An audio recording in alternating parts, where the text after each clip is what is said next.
Hello there everyone, how are you all doing? So welcome back to Realme 14X features, tips and tricks, or you can call it Realme user interface, some features. Let's look at the interesting feature what Realme has to offer and how much they have polished the software you'll see in this video. So little tricks that you can apply on any Realme phone pretty much with the latest version. And as you are seeing here, so this is the Realme 14X phone and it's quite a decent phone for the price. It is not worth the price for the performance as well as for the camera setup, but other than that the device itself gives you IP69 rating as well as rugged military grade certification. So that's why this phone is priced at around 15,000 rupees, and that's what we are looking at here. So that's the phone here. So let's look at some of the settings that it has to offer. So before we begin this video, as always, don't forget to hit that like button, share it with your friends, and if you're new here, don't forget to click on that subscribe button. User interface doesn't look very polished, as you can see the icons over here, and even there are plenty of things that I'm going to make a separate video on the Realme user interface, like what they could improve, what are the negative findings of this interface. Also, if you look at, there are plenty of bloatware applications which are absolutely unnecessary. I don't know why they have put here aqua block games, bubble pop, who is going to play that. So I think there are plenty of unnecessary applications, games installed here, so lot of bloatware you'll be able to see on the Realme user interface. So anyways, we are looking at the settings here, so let's go ahead and start with the video then. So the first setting,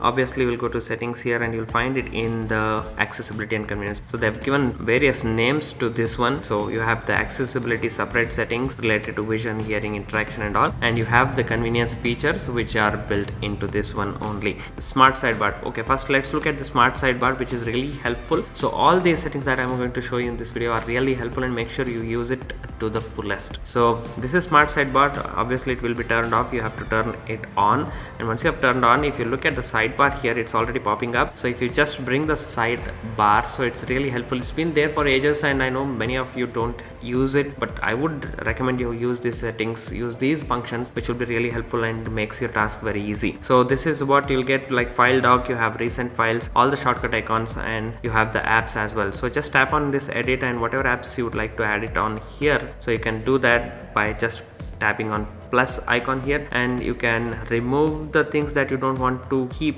in the shortcut bar. So once I tap on, let's say, my files, instantly I'll be getting this my files open in separate window. So I can do whatever I want with this one. I can resize, make it small and make it mini and keep it there. I can take it to wherever I want, and I can still be able to work with other applications as well. So this way it's really helpful here. With the Samsung's user interface, you'll be getting like multiple windows you can literally open. So that's not there here. At a time you can open only one single window over the other app. So this is how you can take, you can just swipe this one and make it large.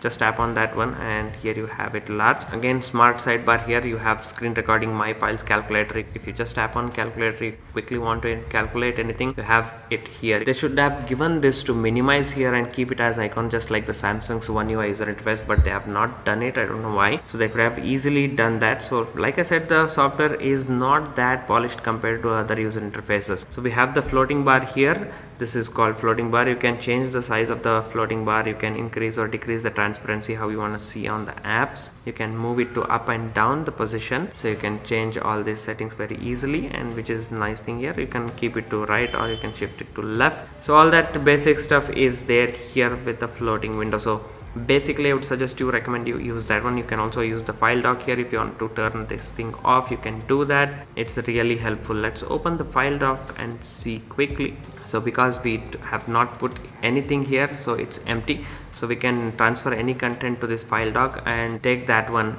whenever we would like to use it again. Second one is in the gestures and motions, and obviously this thing will be turned off on your phone if you have not kept it on. Okay, next one is to turn on this touch and hold with 3 fingers. So if I just tap on, like hold for with 3 fingers, you'll get the partial screenshot. You can choose to ellipse, rectangle or free form, how you want to take the screenshot. So you can customize this. Again, you can edit it. So plenty of options there. And there is turn on and off torch with volume button. So if you just press and hold the volume down button when you are locked the screen, you can turn on the flash. So that shortcut also you can keep it here. So these are the basic here. The main one is inside the screen of gesture. Plenty of things here again. So as you can see, you can use these gestures when the screen is off, which means when you have locked the phone, like quickly if you want to bring the camera here, you can just draw O. So it's been there for ages and you have not been still using it. So there is draw M to launch the phone manager. You can also customize this one if I want to open some app, so you can create a shortcut. Let's say if I want to open the videos, so if I lock the screen and draw M, so it should quickly open the videos app here. So draw W to open the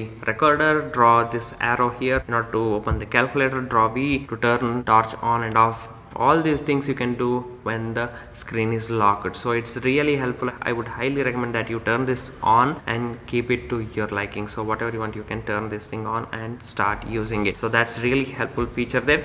Next one is screen recording. By default the resolution will be very low, so make sure you're recording it to 1080p 16 mbps bitrate video. So that's where you get the high resolution screen recording. You can also customize this one, but instead of customizing, obviously you have only 3 options there in order to customize. But the thing is, when you have kept it to 1080p, the default thing is 16 mbps. You can always reduce the bitrate and save the file size. I would recommend you keep it to 1080p and keep the bitrate to 8 mbps, so that way you'll save some space and you'll get high quality screen recording. So video coding format, keep it to H.265 for smaller video sizes. If you keep it to H.264, it will be better compatible with older devices, but then again that's not needed at all. You can always use the H.265. Moving on here, if you scroll down all the way, you will get the smart sensing. So when you have kept the phone on, let's say, phone holder, and you are little far away from the phone and you still want to control some features of the phone, you can do that by enabling this one. Let's say you get some call, and if you just swipe down like this, you can lift the call, you can mute the call.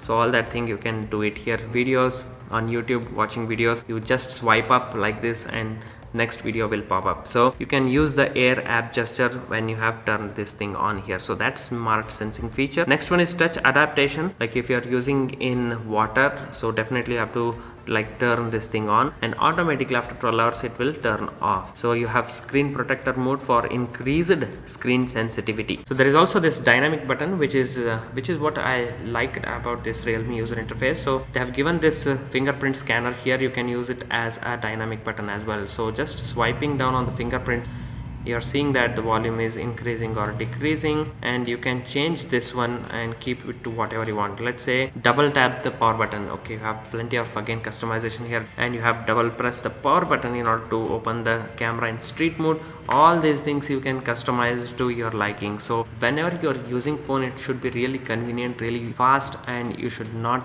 take much time in completing the tasks. So whatever thing that you are trying to do. So again, swipe up and down to increase the volume. So that is what I have kept here, right? So swiping up and down will increase or decrease the volume. You can change that to switch between apps. So if I keep this one, I can easily switch between apps instantly. So did you know this thing was here with this Realme's user interface? If yes, let me know in the comment section down below. Give this video a like if you liked this setting and if you did not know it earlier. So you can keep it to bring down or hide quick settings. Again, you can bring this thing here. It's really fast. Swipe up and down with the screen. See, switch between songs. So this is how you can keep the feature, and it's really helpful. Again, you have press and hold the power button. So press and hold the power button. I have kept it to power menu. You can change it to digital assistant as well. So by default it will be digital assistant. I would recommend you change it to power button. If I double press the power button, instantly camera gets open and in street mode. You can change that as well. You can change it to open an app, and whatever app you want to keep, you can keep that. So total customization is here, and I hope you'll utilize it to the fullest. There are plenty of other settings as well, hidden settings I'll be showing in another video. So until then, don't forget to give this video a like, share it with your friends, and don't forget to click on that subscribe if you are new here. Hope this video is helpful to you. So I will see you in the next one. Until then, take care everyone. Bye bye.